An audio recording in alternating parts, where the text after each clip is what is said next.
Welcome, everybody, to another episode of Needs Some Introduction. I'm your host, Victor, and on this podcast, I attempt to introduce all of you to something new, usually a TV series we're watching from week to week, usually with a co-host, and provide some context and humor along the way. In today's episode, Darren joins me once again. We'll be touching on quite a few topics. First of all, talking about the phenomenally successful Netflix series, Adolescence, followed by an April streaming preview for the entire month. Just some of the things I'll be watching and providing reviews and possibly standalone episodes to touch on some of these particular titles, depending on how interesting they are to me. So a viewing guide for a very busy month upcoming. And then we discuss the new Apple TV Plus Seth Rogan Hollywood satire series, The Studio. 2 episodes are currently available, 2 very entertaining episodes. And also introduce our next week-to-week series coverage that Darren and I will be reviewing here on the pod for about the next month and a half or so. The new Tom Hardy, Guy Ritchie directed series, Mobland. Of course, on the pod as well, we have just finished the second season of Severance and recorded a video episode. So if you have been watching that show and want to watch Sona and I on YouTube, review that episode. And of course, available as a podcast as well here in the feed.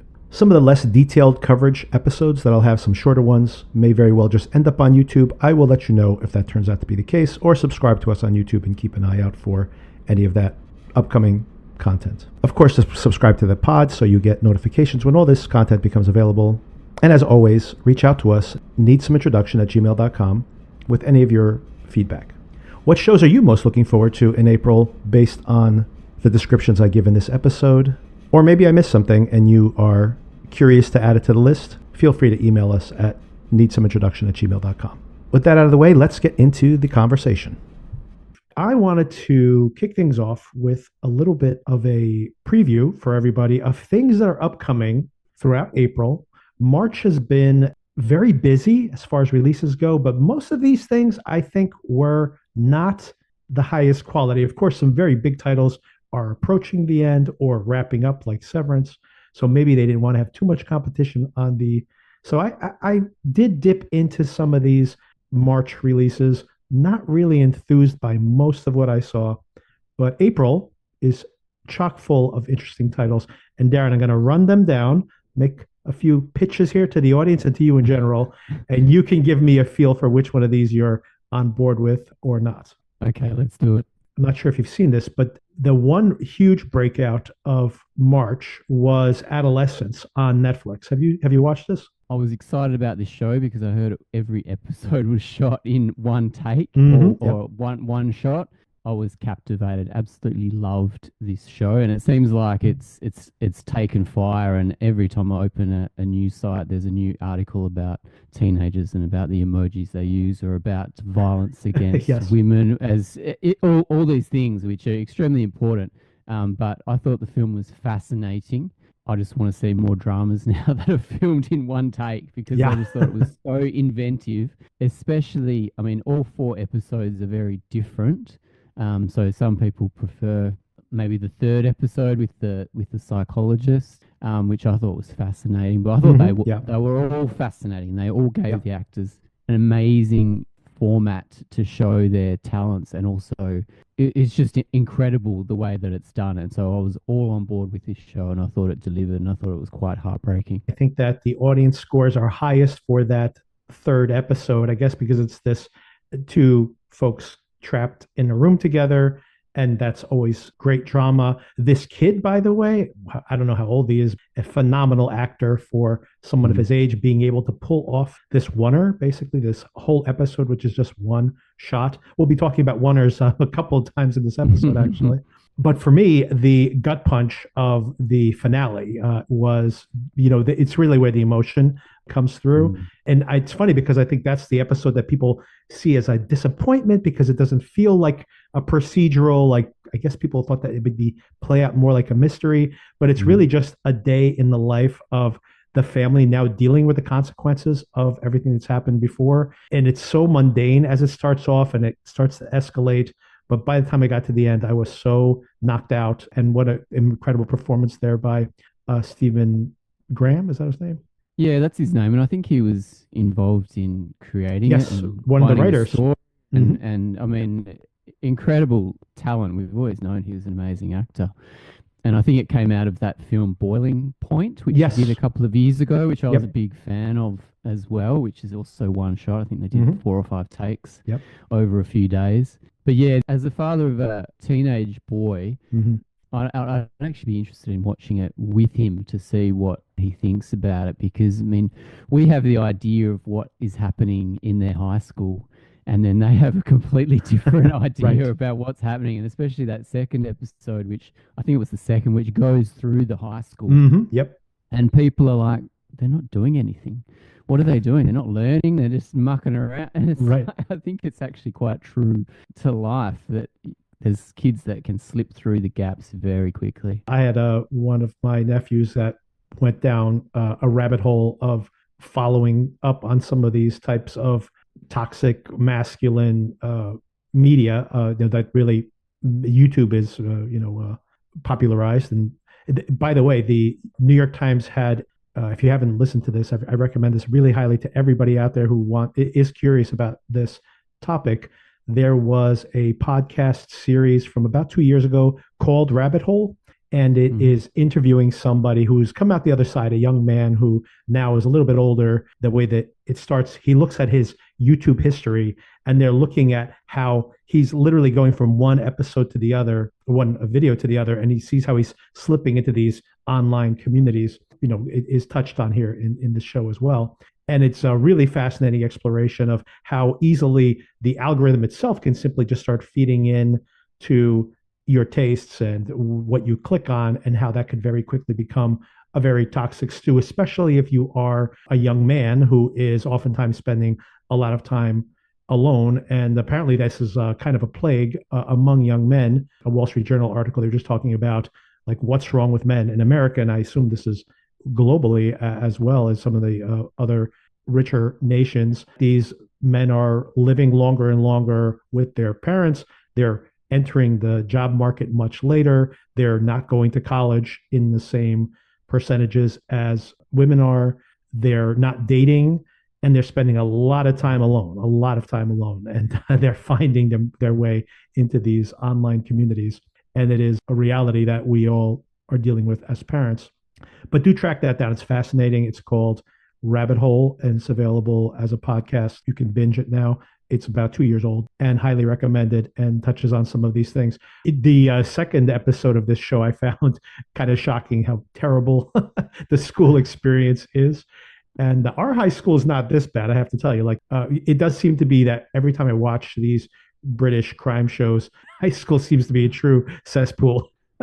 So I'm not sure if this is an exaggeration for TV or if this is actually how it is, but it is disturbing to see, to say the least. Yeah, it's shocking, and it's you almost need to understand how the algorithm works because I mean, Hmm. I look at something on YouTube that I'm like, just have a passing interest in, and then all of Yeah, a sudden it's feeding me all these things. right, I'm like, I don't want that anymore. I want to just right. just flick that for a while, and I don't know how to do that. So if you young developing mind, I mean, you can see how easy you can fall into that rabbit hole. Oh yeah, absolutely. This show, which I thought was truly fantastic, and I binged it right away. Watched the first episode or two, and I'm like, "Ooh, this was really good." I didn't get to finish it, but then I watched it probably the very next day. I finished off the show. It's only 4 episodes, by the way, everybody. Very short time commitment. All the episodes are about an hour long. They're all oneers, like Darren mentioned. Pretty amazing technical accomplishment. There's this incredible shot they have where they have passed off the camera to a drone, and then they go to handheld again. I'd love to see the logistics of the behind the scenes on some of these shots. Very cool experiment there. All to heighten the tension here of the performances. And it all feels like real time. It feels immediate and really compelling. The one negative thing I'd say about it is that I do feel like it's called Adolescence, but I don't feel like I know what is happening with these teens. I really feel like these are adults. And I appreciate this perspective, by the way, adults that are looking at these teens and are afraid of them as individuals, or afraid of what they might become, or afraid of the world that they inhabit that they're not familiar with. But it very much feels like you are an observer of the teens rather than feeling like this is the teenage experience. So I think that's a little bit of a limitation in the show. but as a a wake up call, perhaps for us to keep closer eyes on our kids, which I think we all probably should do more of. I think it's a important piece of work. Yeah, I'd agree with that, and it comes out of the first episode where the boy is arrested, and Yeah. the family is there looking on, and if you really put yourself in that position about how Mhm. you would react as a father, and going to the police station and going through just these monotonous administration just to get into the cell, and then you need a lawyer, and then you need a psychologist, and then you need all this help and all these things that you need to sign, and just the intense emotion that you would go through, wondering why your child is in this position. I mean, it is heartbreaking, that first episode, and I Absolutely. mean and each episode is different. Right. Fascinating show. And it's become an utter phenomenon. It's about a year ago that a similar thing happened to another British show, the Baby Reindeer, which took a little longer. It took, I think, the first week it did okay for a low budget show like that. The second week is when it really took off, and then by the third week and fourth week, it eventually became one of the biggest shows in Netflix history. But it did take about a month to really catch fire. This show, on the other hand, had a huge debut. So even though it started slowly, by the end of the weekend, it was already enormous. And its second week, the ratings just came out for last week, is even more huge. It is about to crack the top 10 all-time list of English language shows on Netflix. They keep a tally. It's about to crack that list after only like 2 weeks, 2.5 weeks. So it is going to be one of their biggest hits. And once again, just like Baby Reindeer, I am pretty sure when they greenlit this, which is not a very expensive movie, you think about that. What's that movie they just made? That $300 million movie they did with the Russo brothers, Oh which is God, the Electric State. yes, which is not doing very well at all. This thing didn't even cost 1/10 of what that movie cost, and it's going to be a massive success for Netflix, and deservedly so. It's a really good piece of filmmaking. Yeah, so good. And as I was watching, I was like, I want to see more of Yeah, these one shot things where I can just put myself into the action like this. And we do see another one this week. exactly. And I do want to call out, if you liked the vibe of this show, not the milieu or the social commentary, but just this idea of this tense one shot with the same actors, Stephen Graham once again, and the same filmmakers who made this show. You already mentioned it, but it's Boiling Point, which is available on Amazon Prime. It just popped up on Amazon Prime, so check that out. It is the inspiration for the show The Bear. So if you love The Bear, do check this out. It is one very hectic day as a one shot of Stephen Graham running a kitchen. Very exciting. And of course, also, there is a British series, Boiling Point, which has Stephen Graham in it also, which premiered just last year, probably because of the success of The Bear. And it is a episodic, maybe just 6 episodes, I think.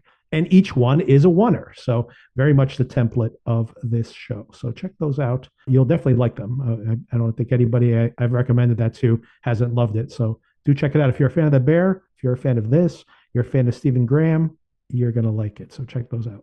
Okay, we have tried multiple times now, Darren, to find something to watch. Paradise was a huge success here on the podcast for us. I'm looking for something that's meaty enough to talk about week to week. I like Dope Thief. Found this week's episode a bit of filler, even at just episode 3. So I'm not sure if that's going to be something we can talk about in any great detail. What'd you think of it before we move on? What'd you think of that third episode? Yeah, to be honest, I enjoyed it, but thinking back on it now, it's almost a week. I can't really remember it. So I'm not sure that that's a very good indication of the quality of the show. But I did enjoy it, but I think the way that they're balancing the humor with the extreme violence is a little bit unsettling to me. Yeah. It doesn't quite work. Yeah, I don't think they got the tone right. I know you recommended to me Mr. In Between, for example. I bring that up as an example of a show that was able to balance those two things out, almost surprise you with the violence after giving you the comedy, or vice versa, actually. I don't think this show is balancing that as well, like you mentioned. And in this episode, they keep the protagonists separated for most of the show. I don't understand that. We've just gotten to meet these guys like literally a week ago. I'm not sure why you would separate them so early on. And then there has this culminating point. There's a setup at the prison. I'm not going to spoil too much here in case That's people right. are catching up on it. The bad guys are all there. They all showed up outside at the same time. Doesn't really seem like a good strategy considering they're trying to get one guy who's probably unarmed since he just walked out of a prison where they screen you at the door.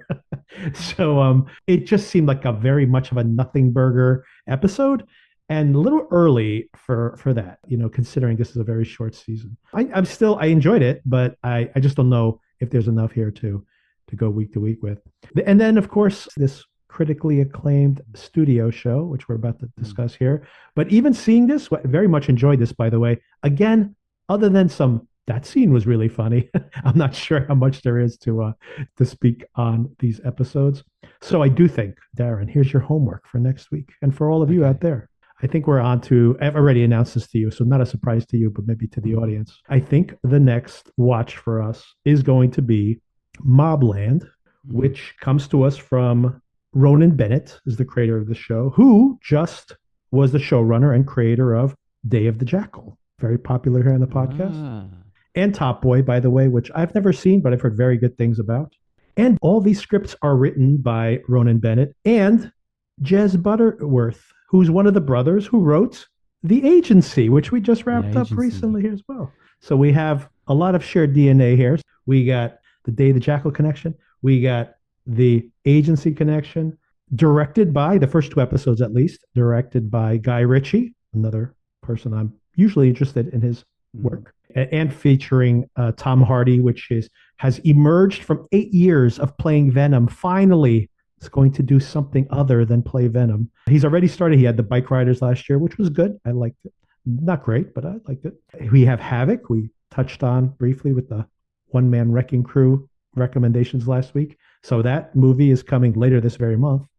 And he plays a fixer here, a fixer for this Irish family of mobsters. He's trying to unravel some kind of criminal conspiracy undermining this criminal family, and his job is to unravel it. We have Helen Mirren as the matriarch and Pierce Brosnan as the head of this crime family. We also have Paddy Constantine. I'm always a fan of his as well. And pretty much an all-star cast of British TV royalty beyond these very big stars. So this seems to be something we can get into a little deeper.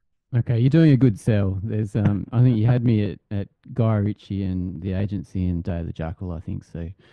And Tom Hardy, of course. Yep. Yeah, of course. She's 8 years of Venom. That's a long time to do that one character and not do much else. That's pretty much it. I mean, he did the movie he did with Christopher Nolan. Dunkirk. Okay. He did Dunkirk, and then 1 year after that, he does the first Venom movie, and then he's got 3 Venom movies in 8 years. And by the way, those movies are pretty terrible. So to have given up 8 years of his career to that character is a pretty sad state of affairs. He really just disappeared for 8 years into the Venom world, which probably made him a fortune, by the way, but not great. So I'm looking forward to it. And he has a busy year, by the way. We have a bunch of things of his coming out this year. So hopefully he'll be reemerging in not terrible content. Okay, so is this a Netflix show? And when does this? Oh, this is Paramount Plus. Yeah, good point. Yes, Plus. Very good. Okay. Paramount Plus. It's on Sunday nights, but it could be on Showtime too. I honestly don't know how this works. Okay, so here's the rundown of things you may be interested in seeing this month. And you tell me, Darren, which one of these interests you or not. Okay, number one. On April 3rd, we have The Bondsman. So this is based on a comic book, stars Kevin Bacon. This is a guy who used to be a rock star who went to hell and now is he's the bondsman. He has to go and redeem himself, like get his way out of hell and maybe even reincarnate himself. He's like a bounty hunter for the devil, tracking down other demons on Earth. What do you think about this one? I think I did check a trailer out of this. It looks absolutely ludicrous. So yeah, yes. It could be very interesting. Kevin Bacon's always great. But yeah, it looked pretty funny. And Kevin Bacon, of course, has his own rock band, so he does his own music in here. And this is comedy, this is action. So this could be really bad, by the way, but I'm intrigued. If this works, it would be the type of fun show that I like. It could be terrible, though. What is that? There is a Nicolas Cage. Oh, Drive Angry. Have you ever seen Drive Angry? I have not seen that one. No. There's a Nicolas Cage movie called Drive Angry. It was shot in 3D. It was a huge flop when it came out. I actually love that terrible movie. If this movie has the vibes of Drive Angry, I'm on board. We will see. We will see. Anyway, April 3rd. It's a binge, by the way, so we don't have to go week to week on that one. If you're curious, you can sample as much of it as you want just next week, actually. So on April 4th on Hulu, there is a show starring Michelle Williams and Jenny Slate. Have you ever heard of the podcast Dying for Sex? Have you heard about this? I have not. So this is a very popular podcast where these two women, the Michelle Williams character, she was diagnosed with cancer and she goes on a personal odyssey, which includes her basically just giving it to any sexual desire she has. And she talks about it on the podcast.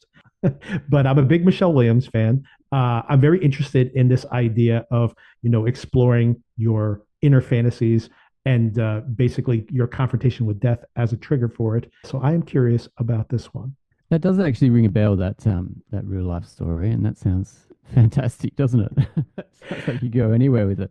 Yeah, exactly. And honestly, if this was like a no-name cast, but the fact Michelle Williams is playing the lead role is what makes me really interested in it because she's one of my favorite actresses, and seems like she wouldn't commit to a bad version of this. Curious to check Sounds that like a couples show too. I don't know if I could get my wife to get involved with the bondsman, but maybe this one. Exactly. That's exactly correct. The reason I call that one out specifically, if I could get my wife to watch it with me, I think it would be something we would enjoy watching together. I've never asked you this, but also from Hulu, just 1 week later, on April 8th, we have The Handmaid's Tale. Have you watched any of this show? Uh, no, a couple of episodes here and there. Yeah. My wife was a massive fan, and she loved that show. Yeah. So I gather she'll be into the next season as well. But geez, they're ringing it out, aren't they? Again and again. This is the last season, the fifth season here. So this is actually the final season. And my sister is a huge fan of this show. I have tried to watch it. It is such a downer. I cannot get into it. But I did want to call it out because I know people who watch this show who love this show. I could never get into it. And now I'm 50 episodes behind. It's never going to happen. But I do want to shout it out because, of course, to some people, it is, so for your wife, for example, you may want to let her know that it's coming back. Yeah, I think she'll be into it for sure. And of course, if you get that, if you have your Hulu subscription, then of course you also have the Dying for Sex and maybe something you guys can watch together. Hacks. Have you watched Hacks? That's another show that I haven't got caught up on. It's on another streaming service that we don't have, and I haven't been pressed to go and get it. But I've just heard nothing but positive things about the show. Hacks is back for fourth season. I think they're just going to keep going with this one at this point. This is not the final season for this one. I'm a whole season behind. I didn't watch any of season 3. I loved season 1. I thought it was hilarious. This is my problem with sitcoms in general. Season 2 was fine. I like the characters, but even like with Ted Lasso, by the end of season 2, I was kind of like, okay, I got it. I'm good. And that's kind of how I felt about it. And I heard season 3 was good also. I'm totally behind on there, but I did want to shout it out because, if you do like it, it is coming back. And I thought season 1 was terrific. So I see the appeal, but like I said, in general with comedies, a season or 2, and I'm usually done with them. So I'm just going through my list here. Oh, of course, April 10th. This one, I'm definitely going to do an episode on this. I have covered Black Mirror on the podcast multiple times. I have one episode where I ranked all the episodes. And then I also reviewed the previous season, which is about a year and a half ago, ranked those episodes as well. And both of those episodes were very popular. So I will certainly be watching this one. And it is the 7th season of Black Mirror. There are 6 episodes. I like it when there's more episodes than less, because then if there's 1 or 2 bad ones, I can still get a satisfying experience. There was a particular season where they had only 3 episodes, and I thought all 3 of them sucked, and I was really down on the season after, or I should say, the whole Black Mirror experiment at that point. How far have you gotten with Black Mirror? So I've probably seen the first couple of seasons and then episodes here and there, just because I struggle to put them on to relax at night because often they make me question my whole life's existence in a very dark ways. Yes. Which one? I'll endeavour to have a go at this season. Now, one of the episodes is a is a sequel. Is that Hmm. right? Which Yes. I haven't seen the original, so I might Yes. have to catch up on that episode before I start watching. But I'm interested, but I'm going to tread lightly, I think. I mean, if you wanted to do the episode with me, this is an anthology. You can watch them all independently, except for the USS Callister sequel. So you definitely want to check that one out. I believe that's the first episode of season 4. No, no, sorry, season Okay. 5. That second Netflix season, and it is basically a spoof of Star Trek. Very entertaining. This is a sequel to that episode. People love that episode. That episode is incredibly well made. The acting is fantastic. It is so entertaining. All the jokes are so funny. But at the same time, I'm like, this technology, and I won't spoil anything here, is absolutely preposterous. So I have a huge problem with like being able to clear that hurdle of buying into the premise at all. But if you get past that, and I guess you oftentimes have to swallow a lot to get over the premise for these science fiction shows specifically. That's the thing I like about Black Mirror in their best episodes. I feel like this technology could actually exist even now, or if it did exist, everybody would want it. That one, I'm like, how would this work? But anyway, you could watch it on your own, and if you wanted to sample the most recent ones, I sent you this list, but in the show notes of that Black Mirror episode, I actually ranked the shows in the order I think people should watch it. If you're not a Black Mirror fan, ease you into the more comedic ones, the ones that are more casual watches, and then the really grim, tougher stuff comes later on. Because some of those episodes are like really rough for sure, but that's part of the appeal of the show. I think the last one I saw was it Josh Hartnett and Aaron Paul, and they were Oh, astronauts. yes. Gee, Yeah. I've I gone don't like back that to episode. I don't like that. since that one. Yeah, that was the most recent season, actually. I don't actually like that episode, but I know people who are fans of it. I like what they're trying to do, but it's like you said, by the time you get to the third, grim twist, you're like, okay, what are we doing here? But still, in general, big fan of the show. Despite all So that, I what's still a big. so I'm interested. So I haven't listened to that episode of your show. What's your favorite episode? Oh, okay, my favorite episode is probably either San Junipero Mhm. or Black Christmas. Those are probably my two favorites. If you don't know the show, or if you vaguely know it, San Junipero is the one where it seems like it's set in the 80s and these two girls meet each other and they start a romance. Mm. Do you know this episode? I have seen that one. Yeah, it's Yeah, fantastic, isn't it's it? really good. And it's based, it actually won an Emmy Award for Best Movie because it's an hour and 50 minutes long. So it qualifies as a movie. So it actually won the Emmy for Best Movie that year. And I thought that one was really good. And the Black Christmas one is an anthology episode. The first one they did back in the UK, where John Hamm is the rapper, is like the connective tissue between all the stories. Have you seen that one? I saw the first season. Yeah, it doesn't ring a bell. And you know how the UK they have like a outside of the season they'll do like a Christmas special and they play it on Christmas. I don't know if you're familiar with Yep. this Yep. tradition. Anyway, it was their Christmas special for season 2, and it is longer than a single episode. It's like almost an hour and a half long, and it's an anthology of episodes, and they all feature John Hamm, who's also in the wraparound story, and that one is incredible. I think it's the highest rated episode of the show in general, so you should track it down. It's available on Netflix. Even the UK episodes are available on Netflix. So check that one out. Some of the anthology episodes within the movie itself are funny. Some of them are a little bit dark, but the button on that episode will haunt your dreams. So be prepared. It's grim stuff there. Yeah, that was going to be not one to watch right before you go to sleep. Not because it's terrifying, because it will give you severe existential angst. Maybe of all the episodes, the most. Oh, that's so funny. I think my favorite is the Bryce Dallas Howard Yes, I one. I love think that one. is it Mhm. called Joyride? I can't remember what it's called. Nosedive. Yeah, that was Nosedive. Nosedive. That's right. In my ranking of how you should watch the episodes, Nosedive was my number one. Not because it's my favorite episode. Although it's beautifully, I mean, really well made. When you think about, the ranking of all of your human behaviors and like that as something that culturally at the moment seemed something that was happening in all interactions. So it really seemed of the moment, and seeing her spiral out was great. But anyway, I had that one ranked as my number one because it doesn't make you feel terrible at the end. And it's very well produced and the acting's terrific. It had all the positive aspects of it and none of the real grim feelings that the show can give you sometimes. Yeah, and also the very first episode of the very first season. I think most people will remember. Oh yeah, where they were when they first watched that. What is this show actually doing?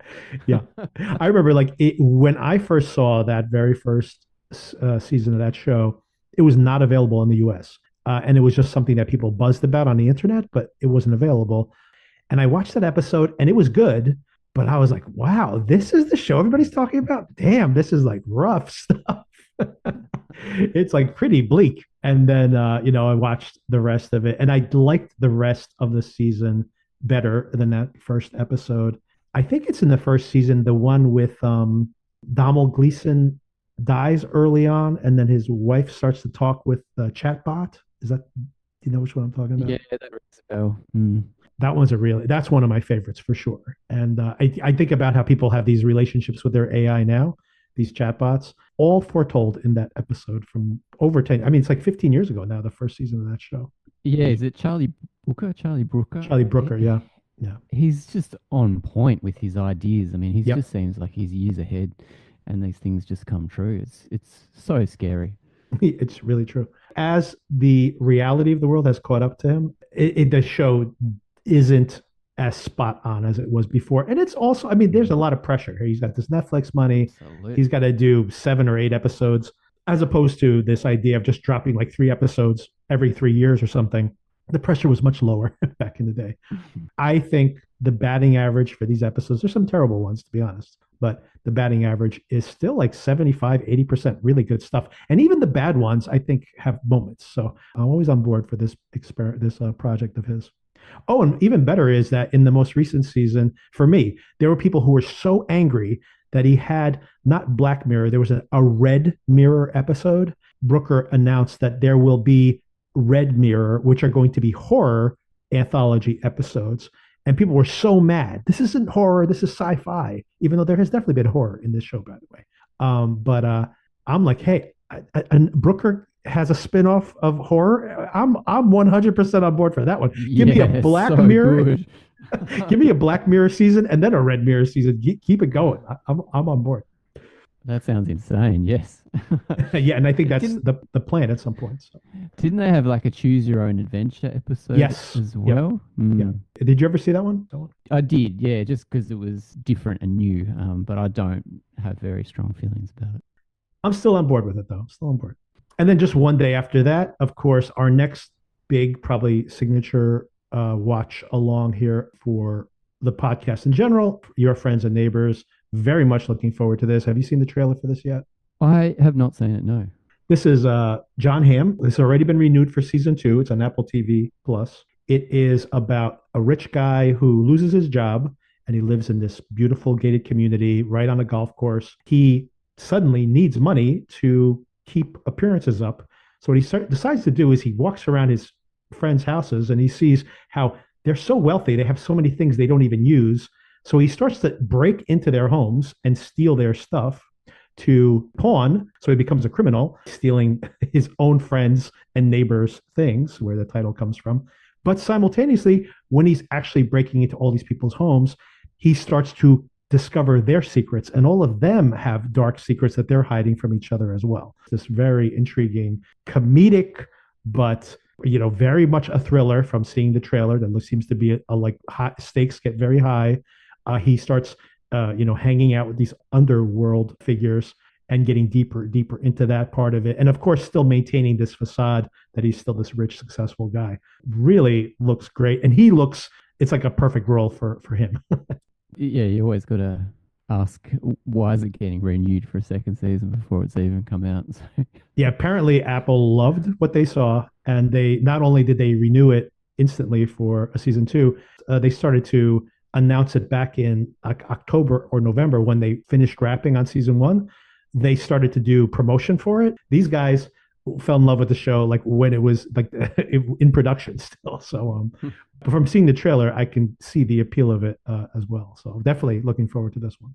Okay, Last of Us season two coming on the 13th. A very busy week that week, by the way. We have The Last of Us season two coming. I have significant issues with Last of Us. I know you never finished season one, so we can put a pin in that. I will probably watch season two. It's such a short season, and season one was a phenomenon. It's the first season of the show is more popular than even Game of Thrones. It's like one of HBO's biggest hits of all times. I honestly don't understand what the appeal is to that extent. I mean, I think it's a very well made show. I just don't understand that level of appeal. I'll definitely be watching it. It's only 7 episodes. I'm committed to watch it. Yeah, I think I saw 2 or 3 episodes, and I was like, I got a feel for it, and yeah, it wasn't a couple show, put it that way. And Oh no, and at no. that stage, I was like, oh, I can't give up my time to watch this. But I did think the episode with the two gay guys Mhm. was just brilliant, and I think once I saw that, I was like, I don't think the show can get any better. That was such a great little episode. I'll just leave it there. There's another really good bottle episode like that you can watch. I think it's the not the penultimate episode. It was like maybe 2 episodes before the ending, where it's like a flashback to when the outbreak started, and it's the Bella Ramsey character. She has this friendship with this girl. Maybe it's turning romantic initially, and they like hang out at the mall, and it's just them hanging out at this moment in time. And the show is so good when it is in those types of episodes where it's really just the characters living in the world that's so well created. But then like sometimes just the plot elements of it, like the stuff that should be easy for me, it just doesn't really work. And I'm a little worn out on zombies, but we'll.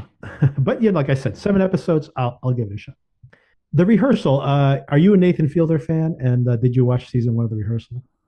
Oh my God, I love this guy. I'm not sure if, yeah, I did watch the first season. Yeah, I got onto him somewhere along the line. I watched The Curse, which I thought was Mhm. brilliant, so weird, and I think he's so weird and so fascinating. And this is the first time that I've learnt that he's doing a second season of The Rehearsal. So yeah, I'm really excited. So that might be the most excited you got for. Oh, actually, but of course, the next title is even more exciting to you, and we'll definitely be covering this as well, which is Andor, which starts on Oh the yeah. 22nd. Yeah, I'm almost a bit too excited about this. It's just that first season of TV was brilliant. So can they do it again? Yeah, exactly. Did you hear they spent like $700 million on these 2 seasons of show? It's insane. It's really crazy. And we'll never see another season of the show for that very reason. Yeah, I did read a couple of years ago that they wanted to do like 5 seasons, and Yes. the director was talking with the actor, and he said, "This is going to take 10 to 15 years to do 5 seasons of this. Yeah. You're going to be an old man. You're not going to be want to be in front of the camera anymore. Let's just focus on a couple and then get it done." That would have been crazy, by the way, because if they drag this on, you have to remember that Diego Luna, this is a prequel to, Yeah, yeah. Rogue Rogue One. Rogue One. So this is like Better Call Saul. Same problem where Oderkirk is like 20 years older than he was at the beginning of Breaking Bad by the end of both of those shows. And he's supposed to be playing, in a prequel to Breaking Bad. So it's, like we don't want to drag things out that much. I guess you could suspend disbelief. I did for Better Call Saul. Yeah, I did too. And it was easy to do because that was such a quality show. I do worry about Andor, whether they're gonna take it right up to Rogue One, to the start of Rogue One. I'm just wondering whether any other Star Wars characters are going to be parachuted into this series when you don't really need them. I just feel like I think that they probably would have extended this longer if the show cost less or if the season one had been more popular. It's like the least popular of all the Star Wars products, believe it or not. Some of these ones that fans hate actually have much bigger, like Ahsoka is getting a second season, much more popular, by the way, than this show. And I think maybe if it was more popular, Star Wars would have started putting their fingers in there, being like, "Oh, you got to, we're going to make 5 seasons of this, and we're going to, put these characters in there, all that stuff."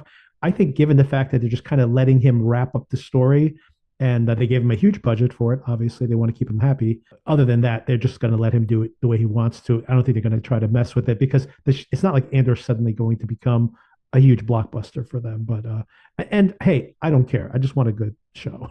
I don't care how Oh, popular I it don't is. care either. It's bizarre to me that it's not the most popular thing because it's Same. the best thing they've done. Yeah, exactly. Much better than basically even most of, I mean, most of the movies for sure. Even the original movies is probably better than like, Yeah, other than Star Wars and Empire Strikes Back, basically it's better than everything else. easily. Do you watch You on Netflix at all? No, never No. seen it. Don't know anything about Okay. It's it. very much like a Dexter type show. Sona loves this show. Okay. Anyway, final season for that one. Just letting everybody know, I tried to watch this with Sona because she's such a big fan of it. And it's, it's like Dexter, but it's a soap opera crossed with Dexter. I was like, okay, I'm not, I'm out. But it is finishing up, final season, wrapping up this year. Some movies now I want to call out April 25th on Netflix, Tom Hardy's Havoc, which we touched on already a couple of times. Definitely something I'm looking forward to. Love Gareth Evans in general. Love his brand of action, and whether that's Gangs of London or the Raid movies. And of course, Tom Hardy kicking butts. He's an actual MMA fighter, so should be able to pull that off pretty easily. Baby Girl, which was a pretty surprising big hit, came out at Christmas time this year, this most recent year, starring Nicole Kidman, coming to Max right around the same time, end of the month. By the way, if you're curious about Shutter movies come out on Hulu about a year after they premiere on Shutter. So some movies that Darren and I have mentioned on the podcast before, In a Violent Nature is coming to Hulu this month. Asriel, by the way, anybody who saw The Gorge and wish that they had done a more subtle version of that story, check out Asriel with Samara Weaving, which has no dialogue or almost no dialogue in it at all. And it is a similar movie to A Gorge, but done on a tiny budget. Have you seen this one, Asriel? No, I haven't. First time I'm hearing of it. You may enjoy this, and very low budget, by the way, but very clever what they do, and with a very small budget. And Summer Weaving, as she often is terrific in the movie, and she's basically the star. It's just her trying to survive this impossible post-apocalyptic world she lives in, surrounded by demons apparently. And you just saw, speaking of this, the way that Shutter premieres things on Hulu about a year. You just saw the Late Night with the Devil, right? Didn't you just watch that recently? Oh, I did. Yes. Yeah, I really enjoyed that. Yeah. That's another Shutter movie that just popped up on Hulu recently. I had issues with the film. I think we talked about it, but I think that David Dismalchin, I think his name is, what So is good. so incredible in that. I really want to see him get more leading roles. He's been one of those that guys, like one of the weird, hanger on in the Dark Knight movies and in Dune, and so he has a very unique look. So he kind of gets these kind of roles. I think this is the first time he ever had a starring role, and he is fantastic. He's genius in it. Yeah, he's always this creepy guy in the shadows, but in Right? this film, he's the talk show host, and he's there the whole time. And the whole framing device with that movie is so fun, and I think it works really well. Yeah, that was a really one of those word of mouth hits from last year. Okay, last topic, the studio. So this comes Yes. from Seth Rogan and Evan Goldberg, his writing partner. They both write and direct every episode of the show. He also has brought in all his friends. He, for example, was in The Fablemans with Paul Dano. So Dano makes a cameo here. He was in Long Shot with Charlize Theron. So, of course, she makes a cameo appearance here. Or he was directed by Sarah Polley in Take This Waltz, which very good movie, by the way, that no one's seen. Definitely check that one out with Michelle Williams. It's funny, he's the cuckolder in The Fablemans. He is the cuckolded husband in Take This Waltz. Is terrific. If you've never seen that, I basically loved everything that Sarah Polley has directed. Anyway, she plays the director of this oneer in the second episode of this show. So he's called in all the favors with all his friends. And those aren't the only people that are here. He also has Bryan Cranston playing this CEO who puts him in charge of production at this fictional studio. And you were a big fan of that HBO show called The Franchise. How did you like this in comparison to that? How did you like this just in general? I loved it. I thought it was so entertaining. It's like the franchise on steroids. Right. It is so well done. The costuming, the sets, the attempts at Oneers. Hmm. You forgot to mention Martin Scorsese. He Oh, was of my course, he's favorite so funny in cameo. this. So funny in this. Yeah. Seeing him act again, oh, I just love it. You can see why it's just got so many positive ratings. I can't wait for the next episode. It's could only come from people that have been in Hollywood for such a long time that they can call in the favors and they know in jokes. Is it like Veep? I was never much of a Veep Oh, fan, Veep but is it so seems good. like it's that kind of thing that there's inside jokes, but if you're a fan of these things, then you get most of the jokes. Big fan of the show, super entertaining. Can't wait to see the next one. There are so many Easter eggs here. For example, the Cranston character is called Griffin Mill, and Griffin Mill is the name of the Tim Robbins character in The Player, Robert Altman's movie, The Player in 1992. So it could be a coincidental name, or it's funny. You can imagine that he like grew up to become the CEO of this company, and that's what he looks like now after this period of time, and he's like completely morally bankrupt here trying to make a franchise out of the Kool-Aid guy. Every time the joke was like that, everybody was like they're moving forward with the Kool-Aid movie, and they're like, oh yeah. Every oh yeah made me crack up. And of course, The Player, if you haven't seen that, and I do highly recommend you watch that, a satire on how toxic this, trying to get a movie made in Hollywood, period, is. A really great movie from 1992. It opens with an 8-minute tracking shot in which they talk about the tracking shot in Touch of Evil, the Orson Welles movie. And so they actually make a longer tracking shot. Of course, they're using film. So a tracking shot for 8 or 10 minutes back then was a really big deal because you're actually using film in a camera. Now you shoot everything digitally, so you can make infinitely long tracking shots. And not only does episode one have multiple really long tracking shots, episode two is one gigantic 29-minute tracking shot. It's absolutely insane. Oh, it's so good. Yeah, it took me a while to recognize Sarah Polly. I was like, I know her from somewhere. And she's been in some great films as an actor. I haven't Yeah. seen many of her films as a director, but it was so funny how she's so calm at the start of that Yeah. episode. She just commands the room by being super calm, and then she just gets unwound in a really realistic way by the end. And the Catherine O'Hara character, who I forget the character's name, but she's definitely playing an Amy Pascal type character, which is very funny, by the way, that if anybody knows about the emails that leaked the Seth Rogan movie that was about to come out, where they kill Kim Jong Il in the film itself. So all that controversy, all the emails that got leaked out, Amy Pascal was in the middle of all of that. She lost her job as the head of Sony. But just like in this particular show, yet another Easter egg that they're saying, oh, they're letting her keep her name on the movies. Amy Pascal got to keep the Spider-Man movies. So you see all those Spider-Man movies across the Spider-Verse, everything Spider-Man still has her name on it. So even though she got fired, she's probably made way more money off the Spider-Man movies post her firing than she ever made as the head executive over there at Sony. And of course, she has a very close relation. Amy Pascal, that is, had a really close relationship with Seth Rogan, and backed him up when they were trying to release that movie in the middle of all that. There's so many little Easter eggs like that. If you know some of the inside stuff that's happening in Hollywood, the side referenced here. But I want to go back to the Martin Scorsese thing because I thought it was so funny when he starts thinking, oh, we can get the Kool-Aid movie made with Scorsese directing it because he sees himself as this like artist. Seth Rogan does. He's going to make real serious movies, but they only want to make these crappy franchise films. And he's like, oh, they can make a movie about Jonestown. That'll be our Kool-Aid movie in there. Where everybody drank the Kool-Aid and died. He thinks that's going to fly as a Kool-Aid movie. I couldn't believe I didn't see it coming, and I was like, of course. Same. Somehow I missed it. Yeah, exactly. It was so obvious. And I was like, oh my God, of course, drink the Kool-Aid. And as an aside, one of the characters it does his research. And he goes, "Oh, they didn't actually use Kool-Aid in those murders. They used some other flavored drink." But I know, but in popular consciousness, is all Kool-Aid. Yeah, and then the oneer that is just the physical performance of Seth Rogen being on camera and having to change costumes, and then that huge pratfall when he like smashes that table.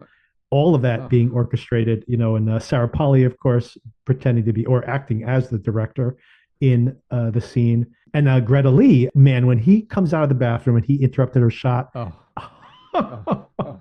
it's I knew that. incredible. You've been on film sets before, and you're just like, oh, everyone would just be like, I cannot believe that happened. It was like the story you told where you were on in front of the camera with Guy Pierce without Yeah. realizing it. Oh. That film in the second episode was done as the sun was setting, Yeah. and Mhm. the actual first episode of the studio was similar. The sun was setting, and I thought they were doing a one. It went for quite a long Yeah. time. Just brilliant filmmaking. Not only taking the piss out of brilliant filmmaking, but they're actually doing brilliant filmmaking while they're doing it. Right. Yeah, fascinating. Yeah, no, especially the first episode's in around 40 minutes long, 40 some minutes long. The second one's only 20 something minutes long.